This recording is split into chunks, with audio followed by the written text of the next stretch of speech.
I thought you said you wanted commitment, though. That's what you said in the first episode. You said no one ever wants to commit to you. In the last episode, I said it's sounding like you don't want to commit to anybody. Hey guys, welcome back to my channel where we talk about all things movies, TV shows, and Hollywood. So today we're gonna pick right back up where we left off with Married at First Sight season 20. We did episode 4, now we're on episode 5, and we left off with Caitlyn and Courtney having this discussion about how sick and tired they are of being around their husbands. And I'm just like, we discussed this in the last review, but like, damn, to be already sick and tired in the honeymoon phase, like, damn. Well, like they're talking like they done been married for 7, 10 years, and this is still the honeymoon phase. Damn. Devin is now talking to Caitlyn. They're having this discussion about how she is independent, but he feels a distance, and you're right to feel that distance because she's trying to run away from you. I hope you know that, and he can see that clearly. And then he brings up the gym thing as well, and he's just like, if you want your alone time, that's fine, but when we agree to do something together, why you gotta switch up because you're trying to get away from me? That's crazy. So she says she doesn't want to be around him 24/7, but he's not even asking for that. That's what he says. I'm really not asking that. I'm not asking you to be attached at my hip. I'm just saying spend some time with me. But you don't want to spend any time with me by the sounds of it, is what's going on. So they end the discussion having come to an agreement, kind of, or they just end it for the sake of ending the argument, I guess. And it's not going to be resolved. Spoiler alert, it's not going to be resolved. We're going to still be getting into this in this mess of an episode. So then moving on to Marissa and Adam. Them two are low-key giving lust and no substance. I'm not even going to lie. Every scene I see them in, they're doing up the physical and just never doing any stuff. Like, what have they talked about? What have they actually, and we're going to see in this episode, they don't talk about anything. So I'm just like, I don't know how this is going to work. But that remains to be seen. They're attracted to each other, and that's literally the only thing they have right now. Every discussion is like, oh wow, you look so good, you look so good, where you go to the gym, you look so good, jet ski, you look so good though, you look good, you look good. I'm just like, what is going on? Where is the discussion? Moving on. So now Sean and Nikki, right, are at dinner, and they are talking about friendships in relationships and the importance of like having that connection. And then we find out that Nikki had a boyfriend actually for 10 years. So from, I think it was 17 to 27 years old, that's when she had that boyfriend. So they joke about how that was basically a common law marriage. Because damn, 10 years with somebody is crazy. All this for them to not be married? Okay. So then she says that at like year 5, she realized that she was outgrowing him because she was more ambitious. And basically, it goes back to what she said about men feeling intimidated about like her success and her striving for success. So this is one of those times when she's like, I had to break up with him eventually because by the 5th year, he was already like moving in a different direction. Okay, he still kept it going for 5 more years. Okay. Anyways, so that's actually one of the reasons the experts paired them together. So that's one thing that they happen to be compatible on, and there's literally nothing else. I guess neuroscience and ambition, like brain wise, they seem compatible ish, and nothing else really. Anyways, so Sean then tells us that he has never felt like he's been in a relationship where the other person was giving as much as he was giving. So he just, he wants that to be in the marriage. Sean, um, she's not attracted to you in the way you're attracted to her. So it's already gone. But let's see. So then finally, this chat ends without an argument. And I was like, finally, I can exhale and release the secondhand embarrassment because I was like, finally, not an argument. Whew, okay, we can relax now for a little bit. A very, very little bit, though. This was a small breather in the episode, and then back to the chaos. Moving on to Cameron and Michelle. So then Cameron tells Michelle at dinner that he lives in Portland for work, and Michelle loves living in Seattle, so she's really not like she's not crazy eager to move, but she would do that because she knows that's the nature of his career. You just have to be moving around from place to place. So she would, but ideally she would want to be around her parents because when they start to have kids, it just makes more sense. And I hear it like literally it takes a village. Like you want to be around your support system and you don't want to be taking care of kids by yourself, no one to do childcare, no one's trying to pay for that. So absolutely I hear what she's saying. And then on the discussion about kids, they're talking about when they would want to have kids, and Michelle is like she is 34, so she would want to have kids sooner rather than later, but she is just fresh out of surgery, and apparently when you have that fibroid removal surgery, you can't try basically to have kids for at least a year. And then Cameron says he hesitates to have kids because he has never been in a long-term relationship. So wait, and this is why I had to side eye him when he said that he's never been in anything longer than 6 months, because you've never been in anything long term and then you jump straight to marriage. You jump straight to marriage at first sight, nonetheless. What are you doing? I'm very confused. So you've never dated no one longer than 6 months and then you jump straight to this. Like, I'm just very confused. And then he says that this kind of thing is the window that makes him want to run away. And here it is from the preview, because at first I was like, when there was an episode, like a few episodes back, there was a preview that he said this, and he didn't say it in the next episode. So I was like, what was the editing situation? But yeah, he actually says it right here. He said that he wanted to run away. And then he proceeds to say that he gets scared thinking about marriage and kids. He gets scared thinking about marriage and kids and he wants to run away. Can I just tell you, Cameron, breaking news, quang, quang, quang. Quang, quang, quang, quang, quang, quang, quang, quang, quang, quang, quang, quang, quang, quang, quang. Breaking news. Breaking news. You are married. You are a married man. That's what you came on this show to do, and you are married now. How are you going to be scared of marriage? You're already married. It's a bit late for that. It's really late to be having these fears about marriage and kids. I thought you said you wanted commitment, though. That's what you said in the first episode. You said no one ever wants to commit to you. In the last episode, I said it's sounding like you don't want to commit to anybody. But I just wanted to see more evidence, and the more evidence is right here.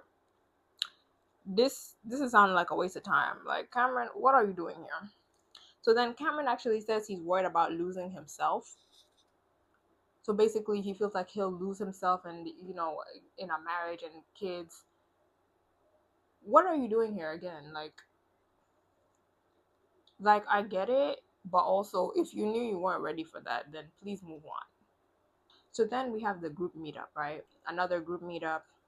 Felipe is telling the people that he has only been pretty for 3 years. No comment. And Nick says he used to look nerdy. When Felipe asks him, "Did you always look pretty?" And Nick is like, "No, I used to look very nerdy as a kid." And I don't like that. What do you mean? So you're saying nerds are unattractive? So you're saying nerds can't be pretty? Is that what you're saying? Because you're saying no. I used to look really nerdy when I was a kid. So you can't be nerdy and pretty at the same time. Since when are those two things mutually exclusive? I am confused. What's going on? Then we have Courtney and Caitlyn. And them two are off again in their little duo, having a chat about wanting to be as far away from their husbands as possible. And I feel a type of way about this because this is the second time you guys are having this discussion. So then Courtney feels like she's in quarantine and wants to shoot herself whenever they are alone together.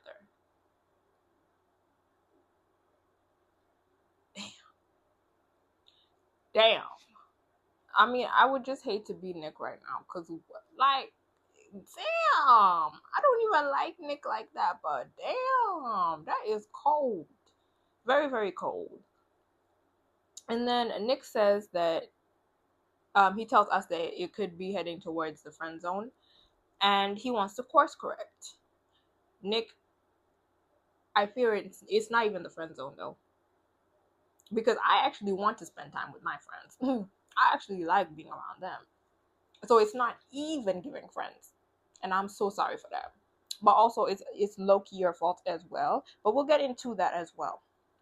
But yeah, that comment from Courtney, ooh, out loud? You didn't have to do him like that on national television. Damn. So then Mecca admits to Nick that like he is the biggest hurdle in his own relationship. And the fact that you know that and you continue to say I'm just chilling, like I'm literally just chilling, and I'm really the thing that's stopping because she has given you the green light. But he says he continues to be a bit pessimistic, and this is why I'm like, Mecca, I need you to stop, and I needed you to heal before this experience. And I don't know if he is self-sabotaging or if he's like literally trying to jump ship before she does, so basically let me leave you before you leave me type of thing. But it's not healthy at all, and we do not like that. But he does say that he smacks her ass though. So in terms of physical, I guess, attraction, they're moving in some direction. um then Courtney is still on her complaining tour, telling everyone but Nick that she's tired of Nick and she's bored. So she tells Tori that she's very bored and that she's upset that he could not even fix the espresso machine. So we're still on that espresso machine. I knew it was going to come back. I knew that him not being a fixer type of guy was going to come back and irritate her. And it still is. And she's also bored. So I'm just like, I anyways, I hope these two can find some common ground. Not really much hope at this point, but maybe they can find something to connect over. Because how do you two sit for all these hours on this honeymoon and have nothing to talk about? Nothing. Absolutely not. Okay, anyways, so then she says that she does see a funnier side in Nick, but she says that she feels like she has to pull it out of him, like it's hidden right now. And I would agree with that. I think I said this before, that in my other reviews, that yeah, I feel like Nick is putting on an appearance, and I feel like he's so careful and cautious about what he says on this TV platform that he's not really letting himself be himself, is what's going on. And I would agree with that. Then she says that she naturally always assumes that she is at fault. But she wants Nick to know that she's a slow burn. So she doesn't want to cuddle, and I mean they did just meet, so I mean is what it is. I just feel like if you're a slow burn, I don't know what you're doing on Married at First Sight. High key, because I feel like if you are a slow burn, why would you get married to someone and then like you're not even gonna date first? I feel like if you're a slow burn, shouldn't you date first and then get to know them and then the attraction grows and then get married possibly? I don't know. But anyways, I'm questioning why a whole lot of people are on this show. But if she's not ready for the physical, then is what it is, like literally. Then we have Nick and Courtney on a boat later on, and they finally have the discussion that we have been waiting for them to have. So Nick actually starts off by saying he is the most connected to Mecca. So she basically asks him, out of the group, who are you talking to the most? And he's most connected to him because they are in similar situations. No, the hell you are not. What's similar? What's similar about your situation and his? He has a friendship with Belle. He is attracted to Belle. Belle is attracted to him. They talk. Ha!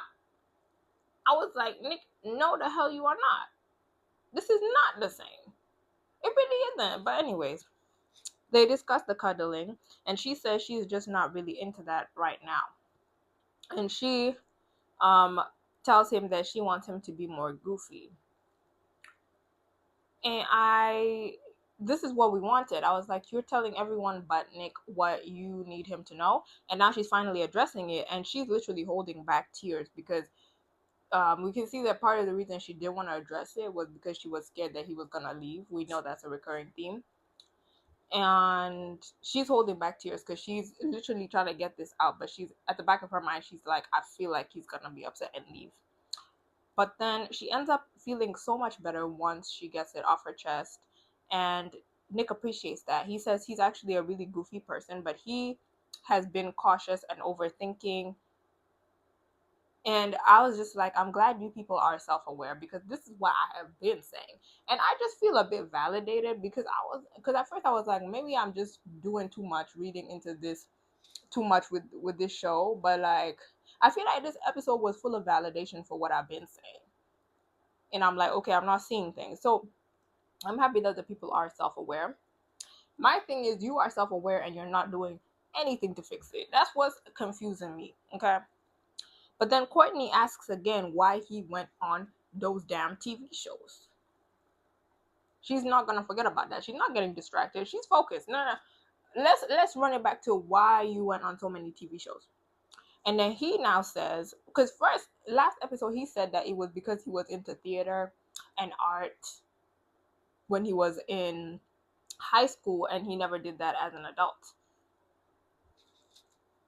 And I said, okay, that makes just a little bit of sense. But now he's saying that he actually would rather it be with no cameras. But the reason he does it is because there's a chance of meeting the love of your life. And that's the only reason. That's what he says. And I'm just like, so why?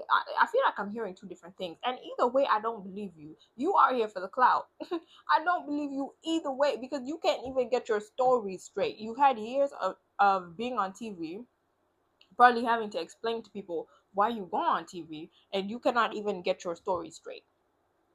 So there was no other way for you to date. It had to be on TV. And you said you would rather it be with no cameras, but there's a chance of meeting the love of your life. What does that mean? Because you could do that without going on TV shows. What? So you would rather it be with no cameras. So then be with no cameras. Date like the rest of the world on the outside without the TV show, without the Netflix of it all. What? Like, and, and another thing, yeah. Nick hasn't exclusively been on dating shows. He's been on The Circle. He's been on what's this one? Battle Camp. That one got canceled, guys. Why did I low key like that show as well? I was hoping it would come back for season 2. Anyways, he was on Battle Camp, and those two were not dating shows. So what's the excuse for them? I can't, like, Nick. I feel like you are on some BS continuously, and you can't even get the BS together. That's what's taking me out. But she says she fully believes him though. Okay. Mhm. Mhm. And I don't know why she believes him because that explanation really doesn't make any sense, but she believes him. So moving back to Michelle and Cameron. So now Cameron this episode anyways, let's get into it. So they're having champagne by the beach and then Cameron now says that he feels like marriage and kids will trap him. And it makes him want to run for the hills. I'm quoting him. Does this man know he's married? What are you talking about? They're gonna try you? No, because I'm confused. Because in his intro, he said that his biggest thing with dating is that people are not ready to commit to him. So what's going on? You a liar. That's what it's giving. It's giving you are a liar because what's going on? It's giving you have it ass backwards. It's seeming like you don't want to commit to the people. Because what? And why are you telling that to your wife? Feels like marriage and kids will trap him. He's telling this to her face, not to us, by the way, in the confessional. He's telling this to her face. And I'm confused because you're already married to her and you know she wants kids. So what are you doing? Then Michelle asks him the $1 million question. See, the ladies are actually locked in, and I love that. because she asks him, why did you get married at first sight if commitment scares you? Pretty much. And then he says he's in two minds about it. That's his explanation. And he only stayed because of Michelle. But so why did you choose to get married at first sight? I'm confused. You're not answering the. This is another one where I'm like, you're not answering the question that's being asked. And Michelle, thank you for asking the question, because I was sitting here wondering, because I was like, am I tripping? Because I'm hearing two different things from him, two absolute different things. And the fact that you're telling your wife you wanted to run for the hills is crazy. So now looking back to the wedding dinner, it's now making me understand why his friends, because I was like, when his friends were bigging him up about his basketball career, telling Michelle, this is what you need to know about Cameron. And they proceeded to talk about basketball, basketball, basketball. And now I'm seeing why they couldn't talk about anything related to how he is as a partner. Because I was like, wouldn't you want to tell his new wife how he shows up in relationships, how he is as a partner, how loving he is, how caring he is, in friendships, even? They didn't say any of that. And now I see why. There's nothing to say. This is crazy, guys. We have Felipe telling his wife he's not ready to be monogamous. He doesn't know. We've got Cameron saying he wants to run for the hills. What is going on? Anyways, so then Sean and Nikki. So Nikki appreciates that Sean is, see, this is where it gets you tripping, yeah? Because we came from them being peaceful, and it's a little bit peaceful here, is about to escalate. So she says she appreciates that Sean is the spiritual and emotional leader in the relationship. She appreciates that. So then Sean actually says that he wants them to share basically what each other's needs are, right? And outside of intimacy and everything. So he says he wants physical touch and playfulness from his partner. So Nikki says that she wants everything to happen organically, but there's still something that needs to be unlocked for her to move on to the sexual part. And then Sean now says that he didn't realize that she wasn't sexually attracted to him. This is the first time he's hearing that. Sean, it really did not take a genius to know that.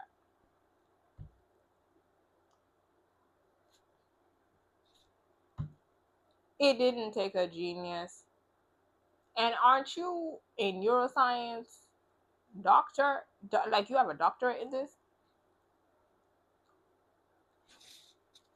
I feel like you could have had a better read on this situation. Because he's now saying that he didn't realize that she wasn't sexually attracted. Man, she has been not sexually attracted to you. And she's been, like, abundantly clear about that. And listen, it's not that I don't sympathize with Sean in this case, that no one wants to be in a marriage with someone that's clearly not attracted to them. No one, literally no one wants that. So I get that, but this is why I'm like, the experts should not have done all this hoping and praying that Nikki would be able to overlook the fact that she's not physically attracted to him.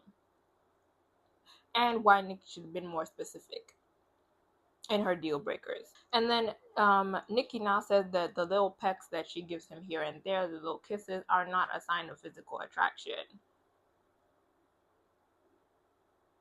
I'm not sure I 100% understand that. Wait, why are you kissing someone on the lips if it's not like physical attraction? That's one thing I don't get. But from her perspective, that's not a sign of physical attraction. This is the thing I don't understand about Sean and Nikki. Like, I can see both sides, and at the same time, I don't see both sides. Because Nikki, I'm a bit confused by what you mean by the kisses are not a sign of. So what are they for? Do people just go kissing people on the lips and not meaning it? I'm just,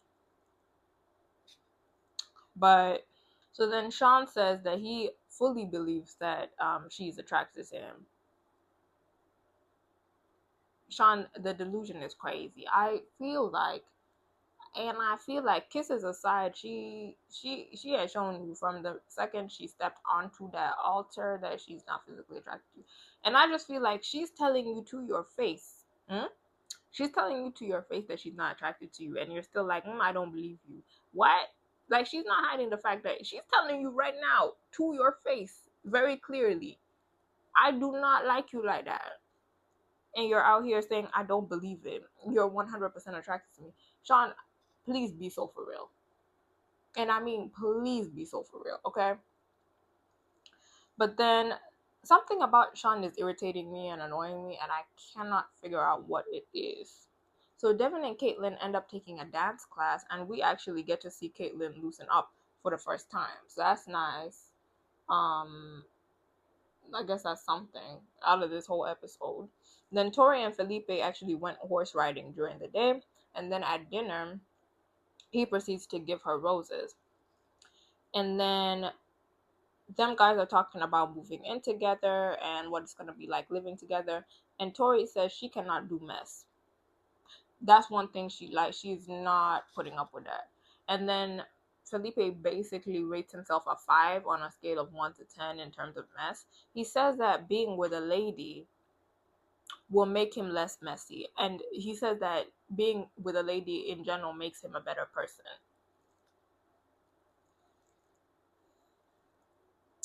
I just, anyways, So then Tori at least wants 2 kids, and Felipe says he wants one. So they'll I guess compromise on that, and they both say that they want kids in the next 5 years, right? So then Felipe says he wants his kids to know more than one language, and I 100% agree.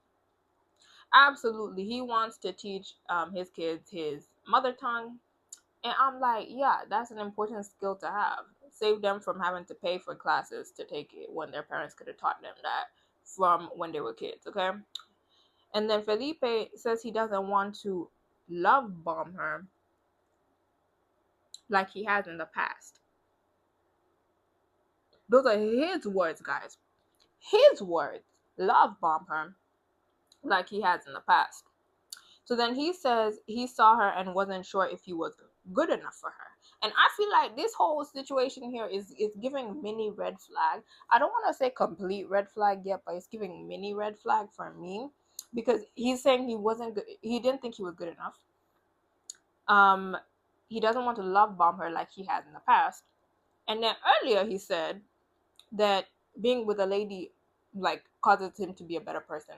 And I'm just like, sometimes when people tell you they're not good enough for you, it's because they know they're not.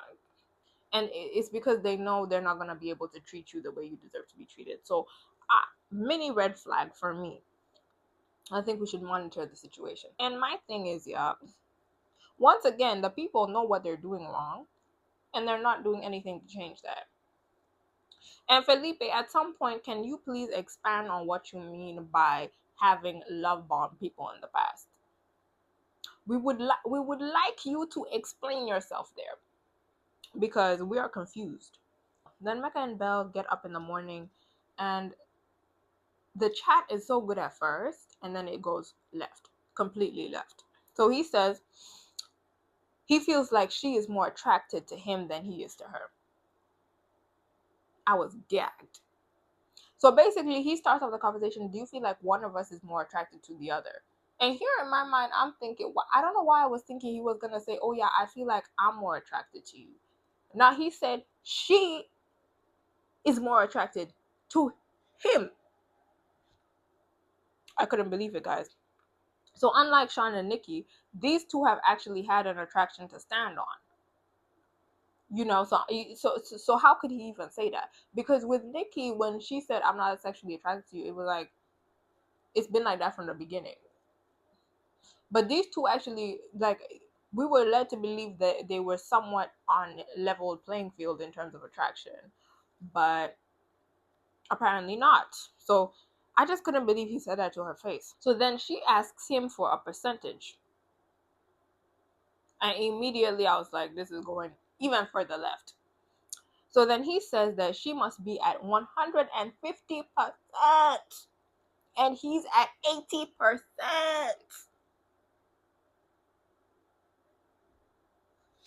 That is a 70% difference, if I'm doing my math correctly. What are you? So then she obviously feels the type of way, but she's trying to stay calm. She's like, okay, there's nothing wrong, but there is something wrong with that. Why would you say that though? So she's trying to stay calm, but she is freaking out over this, right? So then he quickly changes it to 80 and 60%. 60 is him though. And she's like, still no, 20% is crazy. 20% difference, I'm not, no, we need to be on level playing field. And she now says that she's going to dial it back because she's not about to be out here looking like a fool, chasing a man that's not attracted to her like she is to him. So, and this is why I'm like, Mecca, play stupid games, win stupid prizes, because this is why I'm like self-sabotage at its finest. Genocide at its finest. Because why would you say that? There was absolutely no need, and it's the fact that he initiated the conversation. This is what you expected to come out of this conversation. Because what did you think was gonna happen? So now he says he feels actually embarrassed because he's been showing her more affection. So wouldn't that make you more attracted? I'm confused. So if you're the one showing more affection and you're embarrassed by it, because I feel like if you thought you were on leveled playing field, you wouldn't be embarrassed by it. So now wouldn't that mean that you think you're looking a fool because you look like you're more attracted? What is this conversation? And Mecca, what is your point? So then we have Devin. Devin wants a connection like Adam and Marissa. What connection? So he says that because they are more touchy feely and, more, I guess, affectionate with each other. That's what he wants. So then Adam actually asks Marissa at dinner which couple she thinks is the weakest link. And Marissa's like, I don't want to say. That's shady. Like the men are asking questions that I don't really understand this episode. The men are not making sense to me. What's going on? So then Um, Adam actually says that he thinks Devin and Caitlyn are cooked. And then Marissa's like, what do you think when we get back, when we talk to the experts, the therapy? No, they're cooked. They are done. It's toast. And my thing is, yeah, these two only talk about sex and other couples. They're in everybody else's couple but their own. And I'm just like, where's the substance?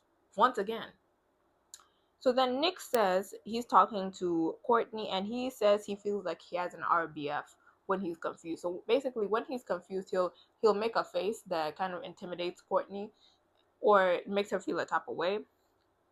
And this reassures Courtney that he's not annoyed with her or, irritated by her. And I'm like, this is what we needed. We needed that communication. So basically now they're really getting to the root of their issues. And I like that because you might feel a type of way about something that someone else is doing and that's not how they intended. So ask them what they mean by it. So now back to Caitlyn and Devin, right? The episode ends with them saying that basically they're talking about how they're both drained and they're saying this to video. I think Caitlyn was doing like a video diary and then Devin was speaking to us and then he's telling us, yeah, his cup is empty. And then Caitlyn feels like what he needs from her is something that she will never be able to give him. So that's why I'm like, this was fundamentally a mismatch.